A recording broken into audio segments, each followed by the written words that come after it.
Hi, everybody. This is Craig, the Water Guy. Hope you're doing well today. Hey, I own Quality Water Treatment at qualitywatertreatment.com. We've been in business for 28 years, and I have over 33 years experience in the water treatment industry, installing, servicing, recommending, and engineering water treatment systems for residential and commercial use. Um, See that you were searching today for a water softener installation. So you're looking to install a water softener, or you've already purchased one and you're looking for some guidance on installing a water softener. Water softener installations are typically the same as far as how to put them together and what have you not.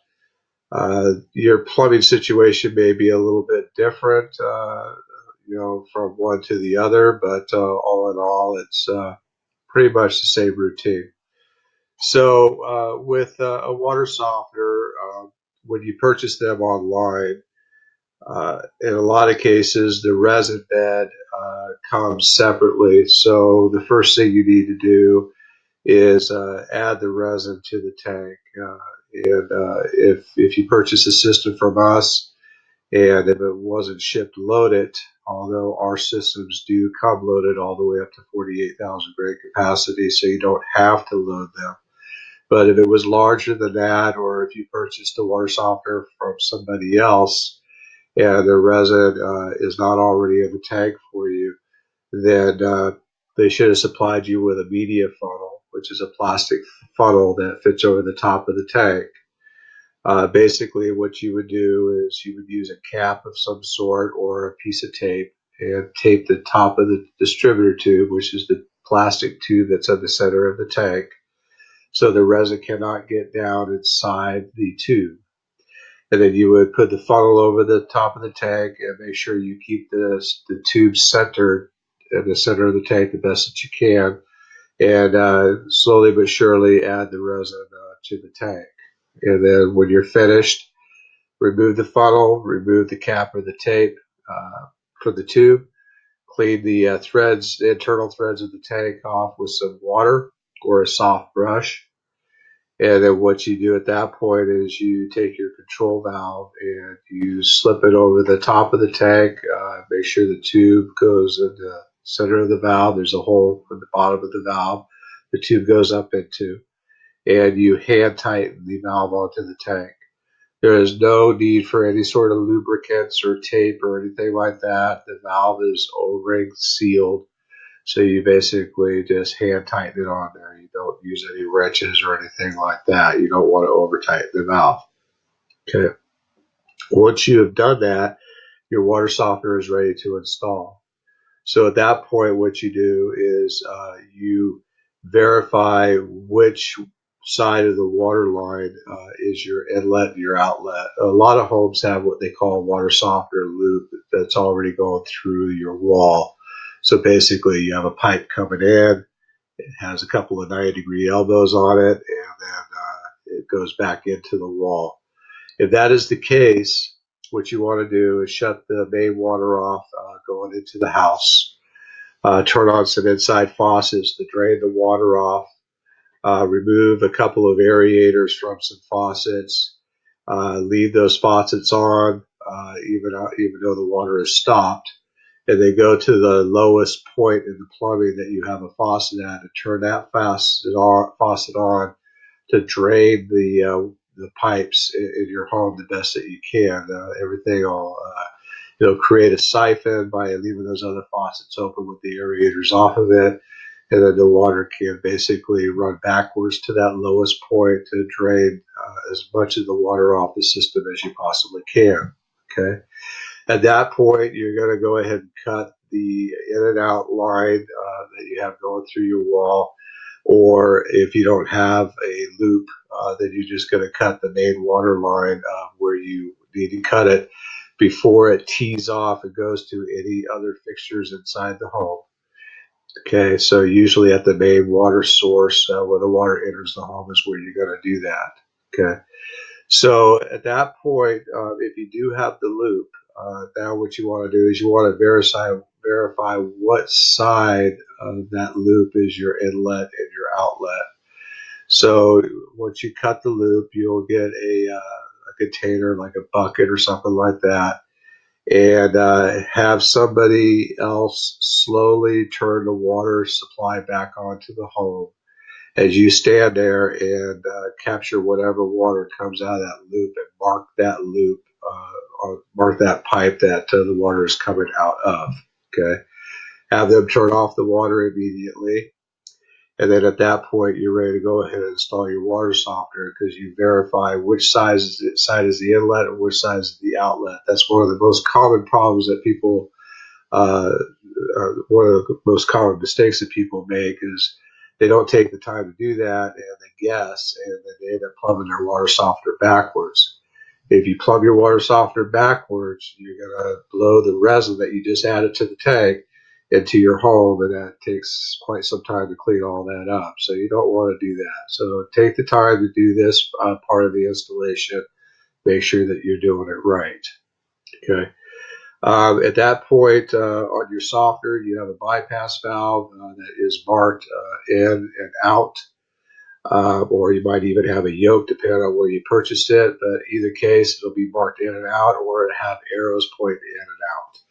Go ahead and bring the water line into the inlet side of your water softener, the one that you marked as your in that the water came out of originally.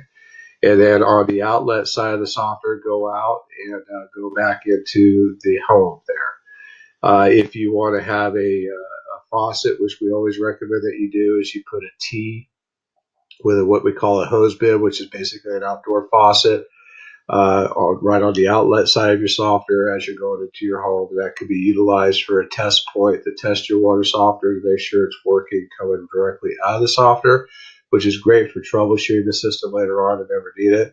But it's also good for hooking a hose up to and washing cars down with soft water, windows, stuff like that. So that's a nice thing to have. Once you're finished with that, what you're going to do is you're going to go ahead and attach your drain line. Your drain line is generally half-inch ID by 5/8 inch OD. You want to use a hose clamp to tighten down and secure that drain line to your drain nipple that comes with your water softener. And then you're going to run your drain line to a designated area. You always want to follow local codes when you're doing this. Drain lines can be generally run. Most common spot is into the same drain that your washing machine is draining into. You just stick the drain line right into there, and that already has the air gap for you because the hole is large enough to accommodate that. If you need to run to a sump drain, you can do that. Just make sure that you do not bury the drain line so far to where it's touching water or being restricted. You want to basically let it free flow into the top of the sump drain so it cannot, no water can back up to it because you want to make sure that you keep that air gap open for that to work properly. If you're going directly into your sewer line, same thing. You want to make sure you follow plumbing codes and go ahead and put yourself an air gap for that by putting basically a sweep on there with a small riser. That way, and then put your drain line right into the top of that and secure it. And that way, any sewer gases and what have you can't get backed up into the softener. If you need to run the drain line more than 20 feet, you want to go ahead and bush your drain line up to 3/4 inch at the softener. So you'll come out of the softener with a half-inch drain, but immediately go into a 3/4 inch drain to accommodate that additional distance to keep less back pressure on the drain. We don't recommend that you run the drain line more than 5 feet over the top of the water softener. So where the drain line comes out of the top of the water softener, if you're going to elevate it directly 5 feet straight up, we also recommend you go as a 3/4 inch, but we really don't recommend that you go to more than 5 or 6 feet as far as the elevation goes. And if you're going to do that, then do it at a gradual pitch and not just straight up. Okay, so once you're done doing all that, you're plugged in. You got to go ahead and hook your brine tank up. Your brine tank has a brine line on it, and that brine line is going to connect right into the brine port on the side of your softener. Securely connect that. Once you're done doing that, go ahead and add, use a bucket or a hose and add 5 gallons of water to your brine tank just for your helping with your initial regeneration startup procedures. And at that point, you're going to add 3 40-pound bags of just regular rock salt. We recommend that you use pellets or briquettes because they're cleaner than the extra coarse salt. And your softener resin with our systems already comes pre-charged, so you don't have to do a full initial regeneration to charge the system. It's already ready to go for you. So once you are done doing that, you're going to go ahead and slowly turn the water onto the system with the system still in the bypass mode. You got to let the pressure build up, and then you're going to check for leaks. Make sure that none of your plumbing has leaks. Once that is completed, and you don't have any leaks and you're good to go, slowly open up the inlet side of the bypass to your softener and let it fill slowly up with water. Once the water stops running, you know the tank is full. At that point, you can go ahead and push the button and put the system into the regeneration mode.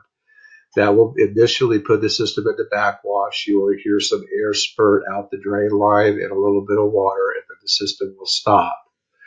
Once that happens, push the button again, and that will put it into the brine draw mode. And once the gears stop moving, push it another time, and that will put the system into the rapid rinse mode. Once it gets into the rapid rinse mode, what you want to do is go ahead and open that bypass up slowly on the other side there and let the system go ahead and finish up. And then you're ready to go at that point.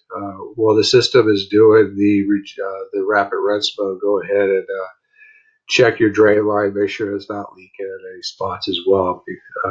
If it is, put the system in bypass and repair that leak and then let it finish. At that point, you're in soft water and you're ready to go. It generally takes about a day or two of regular usage for your hot water heater and your cold water lines to eliminate themselves of the hard water that's built up in them. And then you'll start enjoying the full benefits of having soft water. One last tip for you. Once these those first few days have gone by, start using 50% less cleaning products, especially laundry soap and detergents and stuff like that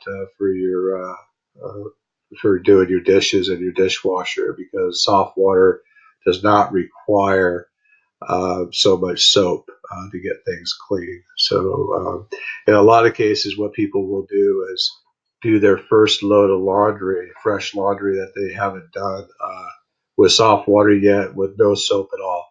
And check it out. You'll be surprised once it adds water. The washing machine adds water to your washing machine, and the thing starts cycling back and forth. You open that up and look inside there, and chances are you're going to see a lot of soap suds.